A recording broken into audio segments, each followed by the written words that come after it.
Avis à la population. Maurienne TV vous présente la place du village. Oh bella ciao, bella ciao, bella ciao, ciao, ciao. Io ho trovato l'invaso. Portami via. Madame, Monsieur, bonjour. Une émission de la place du village dans une station de ski de Maurienne magnifique. Nous sommes à la Toussuire, commune de Fontcouverte, 1720 mètres d'altitude, dans un endroit qui est une institution ici. Il y a un chamois à nos côtés. Le papa du chamois est à mes côtés, c'est James Adré. Bonjour James.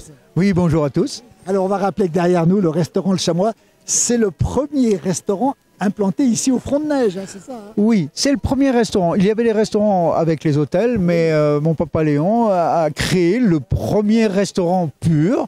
Voilà, et puis bah, il a évolué. Il est parti de quelques mètres carrés avec un peu des moellons et les copains pour faire les dalles, avec des anecdotes, hein, parce que le jour de son mariage, bah, il coulait encore des dalles. James Adré, ici, la Toussuire, c'est quoi, 15 000 lits, 18 000 lits? C'est une station très moderne, on va le dire. Grand domaine skiable Décibel, 4e domaine skiable en France de 320 km. Vous gardez, vous, la tradition ici. Vous aimez garder cette tradition ici. C'est une vraie station moderne. Les remontées mécaniques, chaque année investies, ça va de plus en plus vite. On fait de moins en moins de queues, comme on dit ça.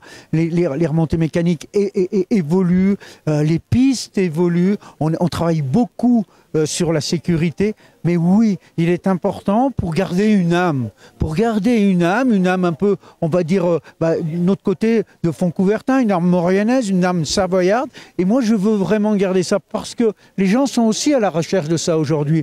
Bien sûr, j'ai rien contre Courchevel, Val d'Isère. C'est des stations que j'adore, j'ai plein d'amis. Mais on voudrait pas aller trop sur la fuite en avant. Donc nous, on essaye de préserver, de faire des petites choses comme aujourd'hui, de faire venir des accordéons. Aujourd'hui, on va le rappeler, il y aura une ambiance magnifique. Le thème, c'est les ramoneurs, on va en parler. On va retrouver des célébrités de la tradition de la montagne. On n'en dit pas plus pour l'instant, on les verra dans un instant. Ça veut dire qu'ici, vous proposez quoi au menu? Des produits locaux, des plats locaux? Comment ça se passe? 80% de plats locaux, parce que c'est important. On a nos petits fournisseurs de fromage qu'on va chercher même dans la vallée qui nous servent. Hein. J'ai des fromagers qui viennent avec leur camion et on se sert à la sortie du camion. C'est juste géant. Et ils nous dépannent sans arrêt. Et on essaye, parce que c'est pas facile, mais on essaye de faire aujourd'hui. Vous avez dégusté on va déguster en tout cas des fromages locaux, de la charcuterie locale. Vous êtes implanté au Front de Neige ici, ce magnifique Front de Neige ici. On va le dire, la Toussuire, c'est à 1720 mètres d'altitude. C'est très enneigé et très ensoleillé à la fois. Oui, tout à fait. Là, on est à 1800 mètres quasiment, comme vous le dites, un petit peu en dessus. Mais oui, l'ensoleillement est magique. Et malgré tout, on a du froid, on a de la neige qui persiste. Et puis, on a vraiment aujourd'hui des pistes en canon de neige qui sont exceptionnelles. Alors, les chamois derrière nous, on va représenter. Il est ouvert uniquement l'hiver. L'été, vous êtes sur la côte à Bormes-les-Mimosins. Voilà, l'été, on a depuis quelques années, depuis les années 2000, on est parti sur la côte et on ferme le chamois l'hiver et on rouvre, on va dire, un autre chamois sur la côte d'Azur avec les enfants. Et on fait 4 mois, 5 mois sur l'été. Après, on revient avec plein d'énergie et plein de soleil pour recommencer notre saison d'hiver. Écoutez, on va vivre dans cette émission ce moment fort. On est le 5 mars 2025 pour l'enregistrement. On n'en dit pas plus. Vous avez rassemblé les grandes vedettes de la tradition savoyarde. Et puis il y aura plein de surprises dans cette émission. Allez, c'est parti. Quelques notes de musique avec derrière la caméra Alain Molo et puis Josie ici. Regardez, il y a des gens qui passent. C'est une ambiance extraordinaire. Le Chamois, l'endroit où il faut venir ici, la Toussuire, la belle station de la Toussuire, les Cibelles. C'est la Maurienne et c'est beau. Merci beaucoup. Merci à vous en tout cas et on vous adore. Merci. Et on vous dit allez sur la place du village. Merci beaucoup. Io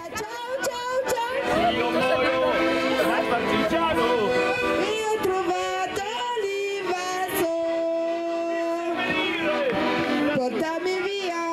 Oh bella ciao, bella ciao. Tu répètes toujours la même chose.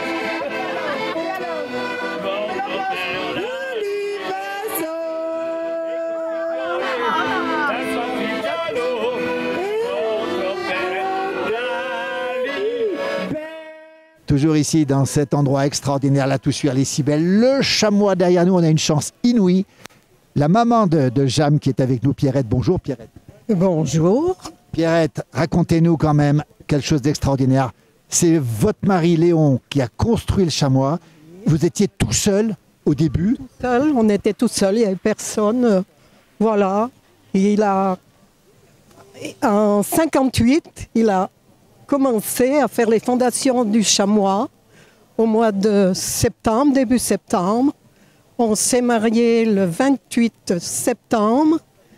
Il a coulé la première dalle le jour de notre mariage. Le matin du mariage. Voilà, avec ses copains.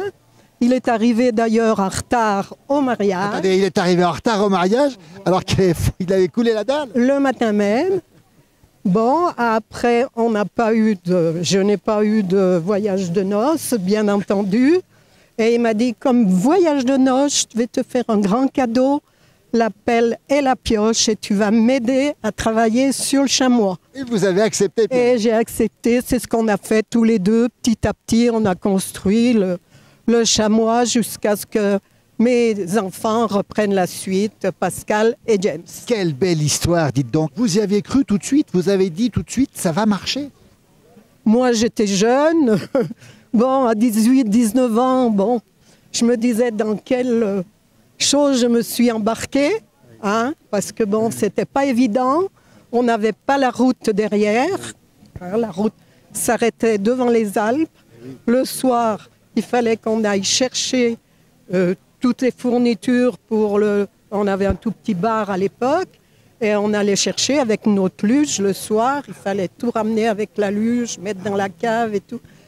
Et donc, le premier hiver, on a fonctionné comme ça, tout petit.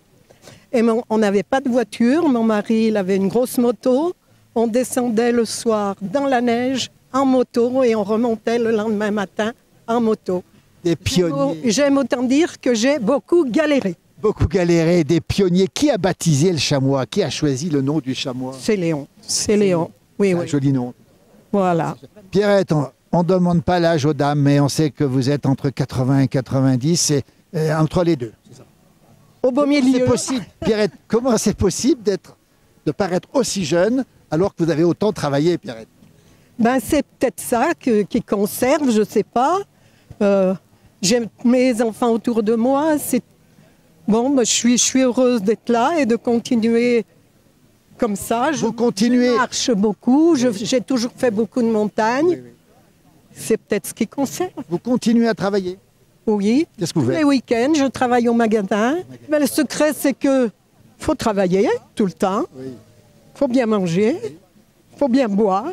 Ce que j'ai toujours fait. Voilà. Et puis, il faut continuer à bouger. Voilà, il ne faut pas rester assis dans le canapé toute la journée. Merci beaucoup, la tout suivre. Pierrette avec nous, le bonheur. Merci, on va continuer cette émission. On va parler évidemment des ramoneurs, de cette ambiance incomparable d'ici. Merci et bonne journée à vous. Merci beaucoup.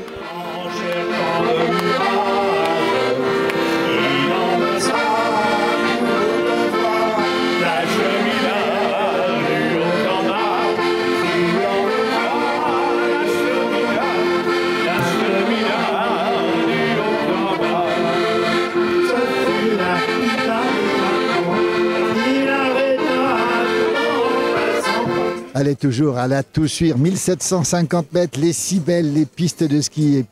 Et puis une figure ici. Regardez le visage qu'il a, lui.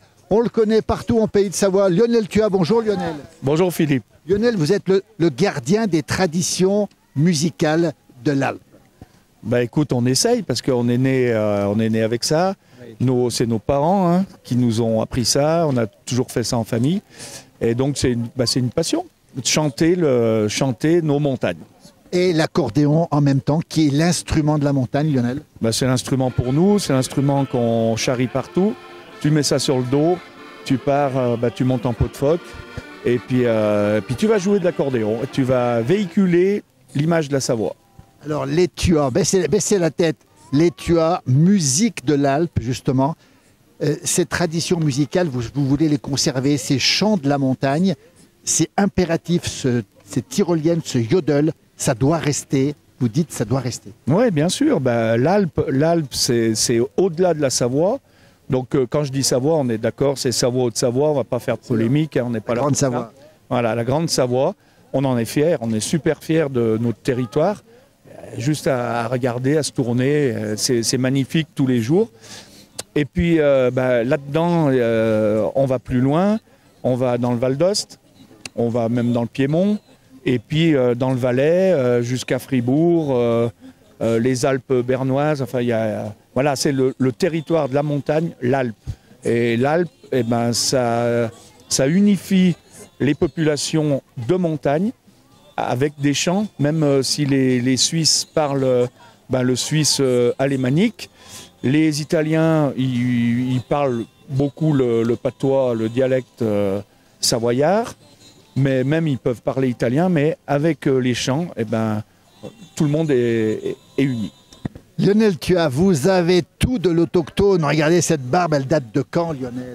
Eh bien, écoute, chez moi, la barbe, elle est pas si vieille que ça, parce que toutes les années, au printemps, je taille tout à ras. C'est la taille de printemps. Après, je retaille normalement au mois de septembre, mais après, il faut qu'en hiver, j'ai ma barbe. Comme je dis, c'est mon fonds de commerce. Les gens aiment ça, et si j'ai pas la barbe comme il faut, au moment d'attaquer la saison d'hiver, on me fait des petites réflexions. Et alors, pour avoir une belle barbe, j'arrose l'intérieur et ça pousse. Et ça tient chaud. Et ça tient chaud.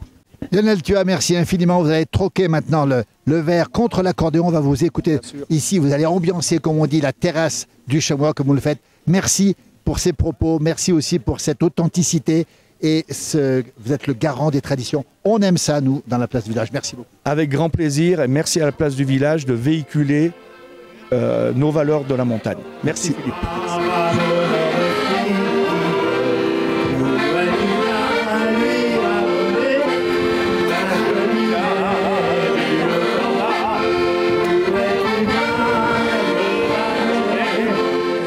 Allez, à la Toussuire, il y a une personne qu'on doit forcément rencontrer. 2002, champion olympique de slalom à Salt Lake City, c'est Jean-Pierre Vidal, il est à mes côtés. Bonjour Jean-Pierre. Bonjour à vous. Jean-Pierre, un gamin du pays, vous avez grandi ici. Oui, exactement, dans cette station, la Toussuire. On n'avait pas encore le télécabine quand j'ai fait mes premières pistes avec ma grand-mère, c'était à l'âge de 2 ans et demi, 3 ans. Elle avait l'un des premiers hôtels de la station, le chalet du téléski. Et ensuite, la station, on a cessé de se développer. Aujourd'hui, on a le domaine des Cydbelles, le 4e domaine skiable français. On relie en fait toutes les stations, Saint-Jean-d'Arve, Saint-Jean-d'Arve, le Corbier. Et on a un domaine qui est vraiment sympa. 310 km de piste, c'est ça? Oui, exactement, 310 km, c'est le 4e domaine skiable français.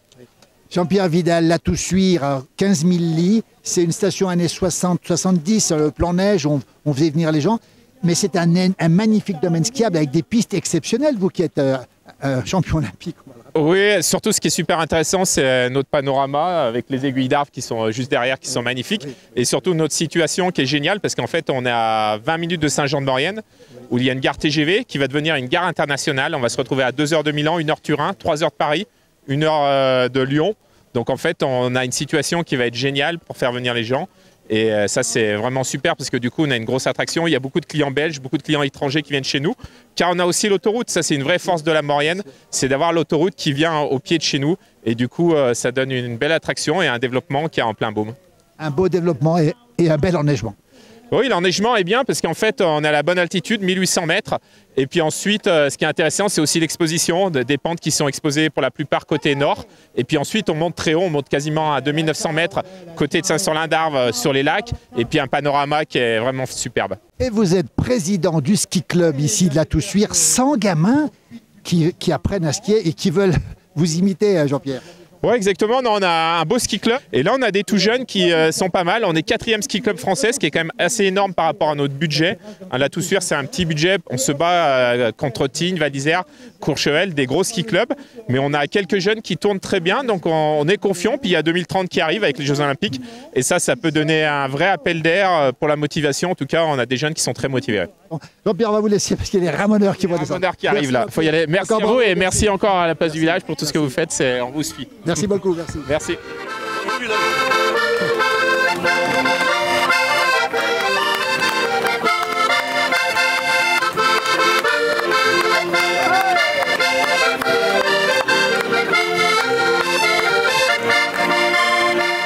Voilà la tradition à la Toussuire dans cette grande station des décibels. Et pour l'incarner cette tradition, Zian des Alpes. Un voisin, bonjour Zian. Bonjour.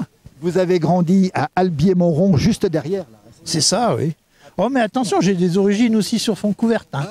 Fontcouverte, on rappelle, c'est le village où s'est posée la Toussuire. Zian, vous êtes un gardien des traditions, on voit le corps des Alpes ici, vous êtes un conteur, vous êtes un amoureux de ce passé que vous faites revivre. Oui, bah en fait, ces histoires, elles sont intemporelles. Et il ne faut pas oublier que les rivières ne coulent bien que lorsqu'elles savent où elles prennent leur source. Hein. Voilà, donc là, on est vraiment au cœur de la Maurienne. Et puisqu'aujourd'hui, c'est la journée des ramoneurs, on est dans ces grandes vallées de tradition de ramonage, hein, qui étaient la Maurienne, la Tarentaise et le Val d'Ost. Et là, on est dans ces villages-là. Hein. Il y a Saint-Colomban-des-Villars, la vallée des Villars, qui était très riche en ramoneurs. Saint-Sorlin, Saint-Jean-d'Arve, Moron, Albier, c'était vraiment des pays où ils sortaient des petits ramoneurs. C'était à quelle époque les ramoneurs? Alors, ça remonte, dit-on, au Moyen-Âge, où on a eu une pleine expansion du ramonage par les enfants, malheureusement. C'est au 19e siècle. Ça s'est éteint, on va dire, à la fin du 19e, la Première Guerre mondiale a fini dans cette exploitation des enfants, puisque c'était les Quel âge ils avaient, ces gamins qui partaient à Paris ou ailleurs? Ils avaient quel âge, Zian? Alors, les plus petits, dit-on, partaient, ils avaient 7 ans. 7 ans? Bon, en moyenne, ils partaient, ils avaient une dizaine d'années, et ils arrêtaient de ramoner quand ils avaient 15-16 ans. On rappelle, hein, quand ils sont trop grands, ils passent pas dans les cheminées, c'est ça? Oui. C'est pour ça aussi que les mèches, hein, les maîtres ramoneurs, les nourrissaient pas bien. C'était pour qu'ils soient encore assez fins pour aller jusqu'au sommet de la cheminée. Hein. Ils mangeaient peu pour pas grossir, c'est ça en fait? Ils mangeaient peu parce qu'on leur donnait pas grand-chose à manger. Là, on était vraiment en fait dans cette montagne qui était très pauvre, hein, où on envoyait les enfants travailler. Ils partaient où? Alors, ils partaient de partout, principalement Lyon, Paris. On a des traces de partout. Ils partaient même jusqu'en Allemagne. Comment ils allaient à Paris? À pied? À pied. Ils ramenaient en route pour se payer leur parcours? Ils partaient en bande. Hein. Il y avait un mèche, c'est-à-dire le maître ramoneur, qui partait, qui les emmenait. Ils vivaient avec pas grand-chose. Il fallait qu'ils se débrouillent aussi, quoi, parce qu'ils emmenaient souvent une marmotte, ils jouaient de la musique pour faire la manche sur les trottoirs, parce qu'ils n'avaient pas assez à manger. Hein. Mais le fait, pourquoi les parents envoyaient leurs enfants faire du ramonage, c'est que la première économie, c'est ce qu'on ne dépense pas. Donc ça faisait une bouche de moins à nourrir, et ça laissait plus à manger pour ceux qui restaient. Alors ils ramenaient à des fois 3 sous au printemps, soi-disant le prix d'un veau. Le prix d'un veau pour une année, pour un hiver. Encore. Et ça se passait toujours l'hiver, forcément? Ça se passait l'hiver. Ils partaient pour la Saint-Gras, c'est-à-dire début du mois de septembre, à peu près, et ils revenaient au printemps pour Pâques, à peu près. Et puis le corps des Alpes, c'est l'instrument de la montagne. On vous a déjà rencontré. C'était pour échanger autrefois. C'était un outil. C'était le téléphone portable d'avant. Ah bah tout à fait. Hein. Ils s'envoyaient des messages.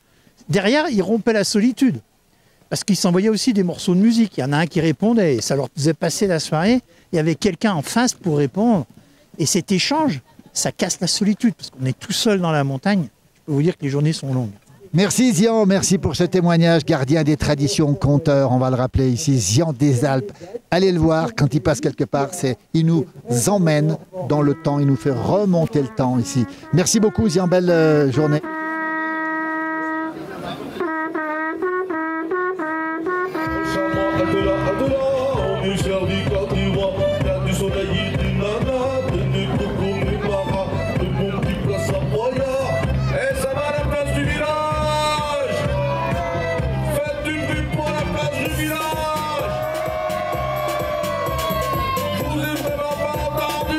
Allez, il n'arrête pas de signer, il n'arrête pas de faire des selfies.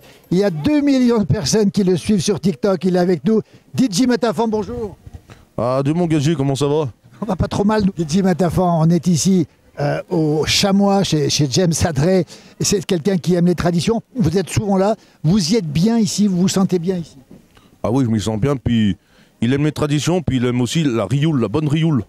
La fête, on va rappeler. La fête, voilà, la fête.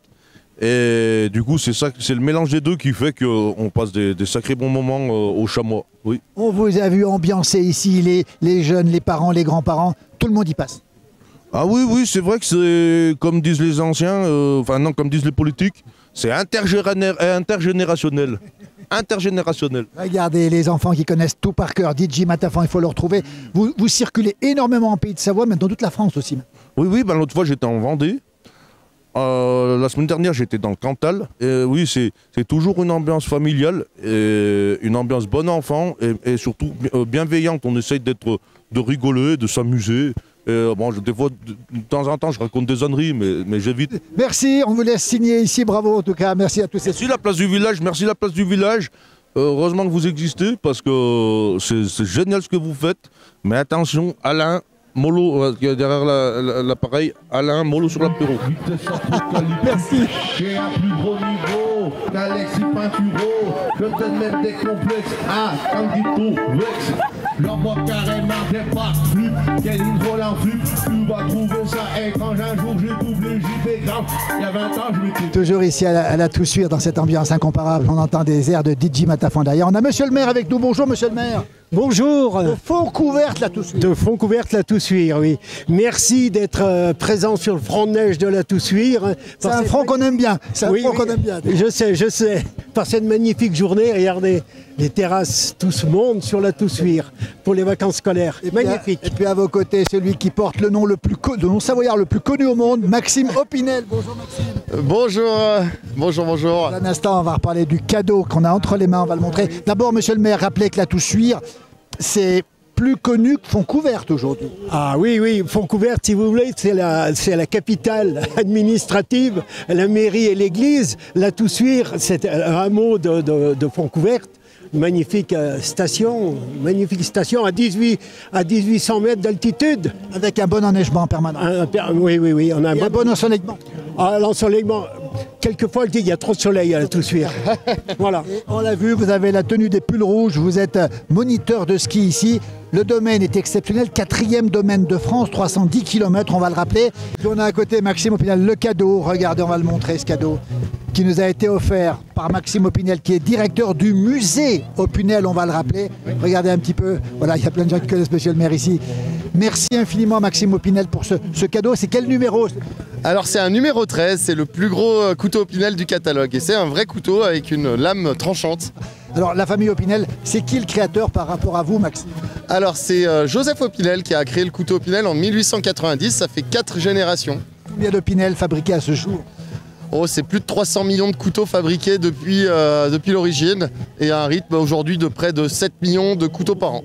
Allez visiter le musée Opinel à Saint-Jean, venez faire du ski à la Toussuire, Fontcouverte et puis regardez le cadeau qu'on a eu avec Alain Mollo et Josie, on est tellement contents. Merci infiniment et puis je pense qu'on reviendra faire un petit tour du côté de la Toussuire. Merci Maxime.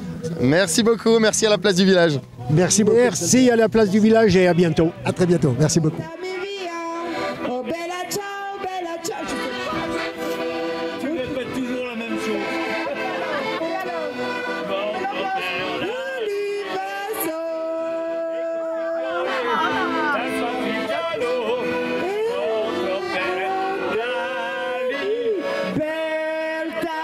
Allez, c'est terminé pour cette émission spéciale depuis la Toussuire. On termine avec le chameau. On a retrouvé Alana avec nous, la fille de James ici. James est rassemblé cette brochette ici. Lionel Tuas, DJ Matafan, Zian des Alpes. C'est rare quand même. C'est rare. C'est rare le même jour, au même endroit, au même moment sur la terrasse du Chamois. Mais par contre, ils sont là régulièrement, le mercredi, le vendredi, tel jour et tel jour. Alors donc c'est juste un plaisir. Alors ce qui est drôle, c'est qu'on voit des gens qui sont au ski, mais qui profitent pleinement, qui adorent ces ambiances. Finalement, quand on donne de la tradition aux gens dans une station très moderne, ça marche, James. La modernité, il faut qu'elle soit là, pour le ski, pour l'espace, pour la nature, effectivement. Mais gardons, il faut quand même malgré tout un petit œil en arrière pour la tradition, pour ce qu'ont fait nos parents, pour ce qu'ont fait les précurseurs de ça. Je pense à M. Buisson, je pense à toutes les remontées qu'ils ont construites. Et ça, il faut quand même le conserver. Alana va se retourner. Alana, retourne-toi, regardez un petit peu. Une petite ramoneuse, c'était le jour des ramoneurs, si bien compté par Zian des Alpes, qui lui, le ramoneur, fera toujours partie de l'histoire de la Savoie. C'est notre patrimoine. Merci à toutes et à tous. Une belle brochette ici au Chamois. Venez, ce place to be, l'endroit où il faut aller. Mais moi, j'aimerais vous dire merci à vous. Et on adore, entre nous, on en a parlé, la place du village. Et puis TV Maurienne aussi. Et merci pour le couteau offert avec Maxime Opinel, Opinel numéro 13. Merci à Alain Mollo derrière la caméra et Josie. Allez, eh ben écoutez, ils vont continuer à faire la fête sans nous. Merci, belle journée, à bientôt. Allez, la chanson préférée du patron. Boire un petit coup, c'est agréable. Boire un petit coup, c'est doux. Mais il ne faut pas rouler sous la table. Boire un petit coup, c'est agréable. Boire un petit coup, c'est doux. Un petit coup, un petit coup, un petit coup, c'est doux. Un petit coup, un petit coup, un petit coup, c'est